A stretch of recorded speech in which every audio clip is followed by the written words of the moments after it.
আসলে নৌপথের কথা ভুলে ভুলে যাচ্ছি। ঠিক আছে, আমরা রাস্তা পাহারা দিচ্ছি, এরপর হচ্ছে ট্রাফিক কন্ট্রোল করছি। ঠিক আছে, আমরা নৌপথের কথা ভুলে যাচ্ছি এবং হচ্ছে আমরা নৌপথের যে চাঁদাবাজিটা এটা কিন্তু এখনো মানে স্থগিত হয় নাই, অনেকেই চাঁদাবাজি করছে। ঠিক আছে, এখন আমরা একজন নৌ ইয়ার থেকে শুনি। ভাই কোন কোন জায়গায় চাঁদা দেন? চাঁদা এখন দেন কোন কোন জায়গায়?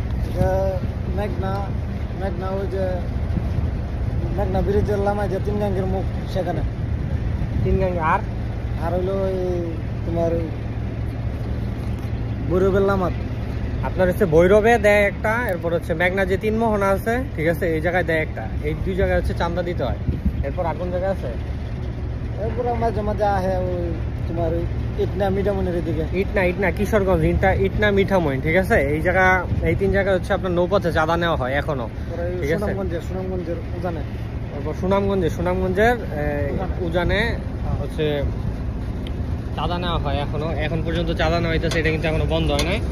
ঠিক আছে, আপনাদের যারা স্টুডেন্টরা আছেন তারা অবশ্যই হচ্ছে এই জিনিসটা দেখবেন যে হচ্ছে এই নৌপথে যারা চাঁদা নিচ্ছে তাদের বিরোধিতা করবেন।